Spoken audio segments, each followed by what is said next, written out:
সুপ্রভাত। আজ 10ই আগস্ট। বলবো 2005 সালের 9ই সেপ্টেম্বর তারিখটিকে ওয়ার্ল্ড পাজল ফেডারেশনের ঘোষিত আন্তর্জাতিক সুডোকু দিবস হিসাবে পালিত সুডোকু নিয়ে কিছু কথা। কারণ 2021 সালের আজকের দিনে সুডোকুর জনক মাকি কাজি শেষ নিঃশ্বাস ত্যাগ করেন। তাকে শ্রদ্ধা জানাতেই এই প্রস্তাবনা। এই খেলাটির প্রাথমিক রূপ ল্যাটিন স্কোয়ার 1783 খ্রিস্টাব্দে প্রখ্যাত গণিতবিদ লিওনার্ড অয়লার উদ্ভব করেন। তারপর এটি প্রথমে আমেরিকা এবং পরে জাপানে জনপ্রিয় হয় এবং বিশ্বজুড়ে পরিচিতি পায়।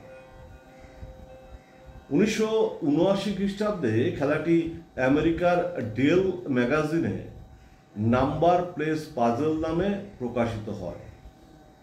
1984 খ্রিস্টাব্দে জাপানের নিকোলি ধাঁধা কোম্পানি সভাপতি মাকি কাজি খেলাটি সুডোকু নামে প্রকাশ করেন এবং এটি জনপ্রিয় করতে গুরুত্বপূর্ণ ভূমিকা পালন করেন।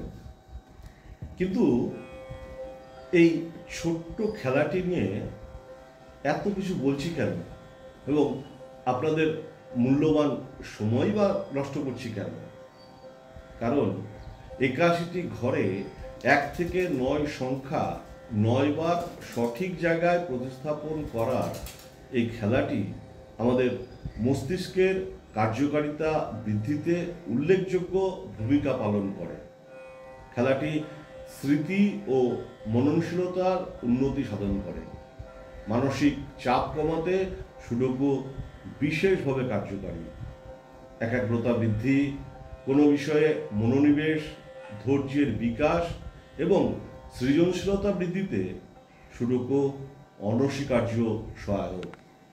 সর্বোপরি চিকিৎসা বিজ্ঞানে মানসিক সুস্থতার শিথিলতায় সুডোকুর গুরুত্ব অপরিমেয়।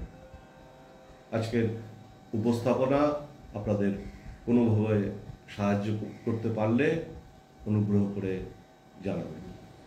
নমস্কার।